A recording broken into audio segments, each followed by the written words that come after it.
Hey YouTube, if you follow my videos, you know I don't buy very often, but prices are back declining and they're approaching the point where I'm going to start purchasing again. So what I wanted to do is take you through my thought process when I'm getting ready to make a purchase, and maybe you can pick up something you can use to help you develop your purchasing strategy.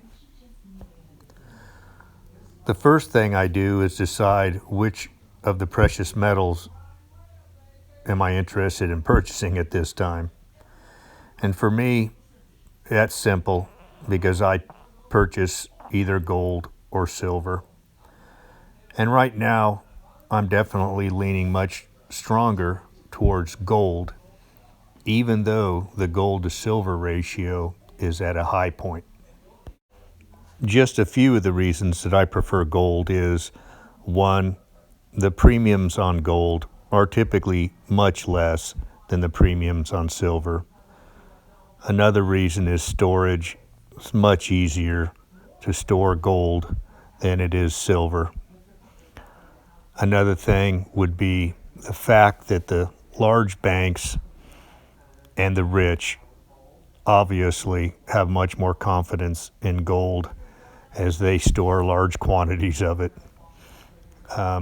And this game is controlled by the big banks and the rich. So I'm much more confident that in the long run, gold will stay strong. Contrary to a lot of the pumpers of silver out there, the fact is gold is still thought of as a money or having monetary value in comparison to silver, which is still primarily considered an industrial metal. Now I know there's many that will disagree with that'll be watching this video. And if you disagree with that, well then your decision is simple: buy silver. So once you've decided what type of precious metal you want to purchase, and for me that's gold, then you have to decide what format you want to make your purchase in. For me, I know I want to purchase a coin. Now, there's several options within that category, as in gold coin. You have your numismatic or old, rare, slabbed type gold coins. You have your modern collectible gold coins that typically have a higher premium than the standard bullion coin. And then you have the standard bullion coin in both BU or proof format. The proof, of course, it will also have a higher premium. For me, at this time, my decision is I want to purchase a low premium BU, easily liquidated gold coin. Liquidity is super important to me, and the foundation of my stack consists of liquid or easily sellable items. I like being able to make a single phone call to a national dealer and sell a large percentage of my stack, immediately locking in the current price if I so choose. Now, for those people who sell an item at a time on eBay, they're in a complete different world than what I'm talking about right now. And if that is your game and that's important to you, then you'll need to weigh that in when you're making your purchases. One of the reasons I place a high value on liquidity was, we can use this year as an example. The prices from January raised up 50% in 2016 at one point. And at that point, I made some sales. And it was very nice to be able to have made a purchase below $14 Now, of course, I'm talking about silver now, but I had made a purchase below $14 early in the year, and then it got above $20 later in the year, and I took some earnings at that point. That's an example of liquidity. If I had tried to sell those items on eBay, two things would have occurred. Number one, it would have taken me much longer to sell them, and the price may have dropped back down as it did, and I would miss out on those highs. And the other thing is there was fees, both eBay and PayPal associated with selling that I avoided. So that's one of the reasons why I like liquid, easily sellable items. So let's take a look at the selection of gold, bullion, low premium coins that are available. I'm going to use APMEX as my example for pricing, but there's many other choices you can choose from. APMEX is a very dependable, highly reliable source, and they have average prices, so it will be good to use for an example. Let's start off with the American Gold Eagle. There's three things I look at. Spot price. I look at the price the coin is being sold at, and I look at their buyback price. Those will help me to determine my comfort level in purchasing that specific coin. Now, when you're looking at these pages, they typically say price as low as, and that as low as price refers to those of us who are going to be buying multiples of that item. But if you're only buying one, the price is going to be higher. And when you select that item and it opens up to the next page, you'll see what I'm talking about.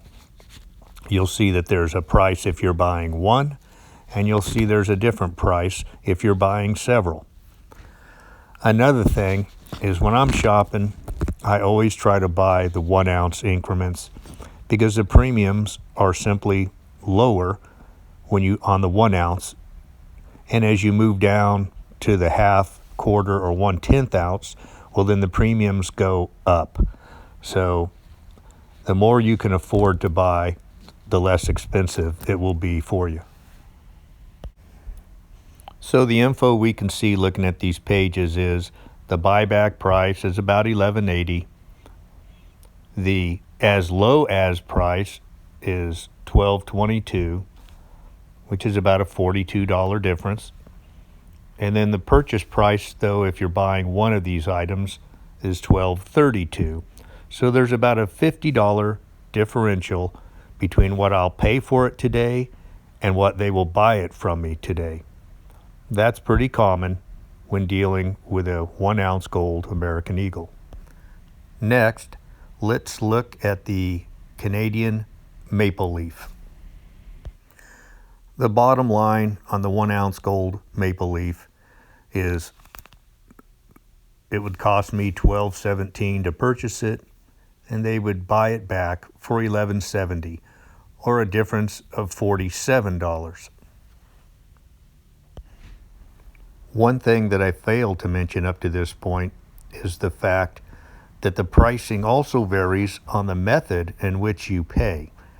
I always pay using the cheapest method, which is typically a check or an electronic check. If you use a credit card or PayPal, since it's going to cost the dealer more because of processing, then they're going to charge you more. Next, let's look at the gold Kangaroo. Now, in this example, one thing you'll notice is there's no buyback price listed. And that's because it's just been released. This is the 2017, and it's December 2016. So they're not looking to purchase any. And it does not alarm me that there's no buyback price listed. However, if this was not a brand new coin and there was no buyback price listed, I would have to investigate further, because that can often be an indication that it's not a popular coin and they're not really interested on purchasing them. I experienced this when I sold back in 2010 and 2011, and I ended up having difficulty getting rid of some coins. But back to the Kangaroo, the bottom line, it's extremely similar to the Maple Leaf, and there ends up being about a mid $40 difference between what you can purchase it at and what APMEX would buy it back at on that same date. Now, the most important tip in this video I saved to the end intentionally for those that were patient enough to watch to this point. Because if you're not patient, this last tip will be nothing of value to you anyway. And that is this. I've been preaching in my videos for the last several years about being patient and purchasing at the right times. Nobody can predict the future, but there are clear indicators that will at times make it almost obvious when to avoid buying, that's for sure. And when those indicators are present, don't buy, don't dollar cost average, don't feel as though you need to purchase every week or every month. There have been times when I have gone a year or more without making a purchase, and I've made videos about that. A matter of fact, one of my videos on the day that I had celebrated my 1-year anniversary of not buying, and I began buying again, that was the day that silver was $13.65 and gold was $10.50. And I made a video documenting that fact on that date. So the fact is, while nobody can predict the future, there's often clear indicators that will help us make a best guesstimate on when to buy and when not to buy. And even now, with this upcoming time to start buying again for me, I'm not necessarily going to be purchasing from national dealers, and I'm not necessarily going to be purchasing off eBay. The best deals are typically found from individuals who get scared off during low spot price periods.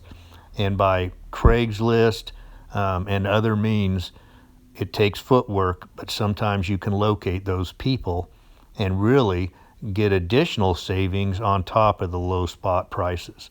That's not for everybody, but for those of you willing to do it, and make sure you're educated enough on understanding counterfeits and the process to purchase off an individual, I highly recommend doing that.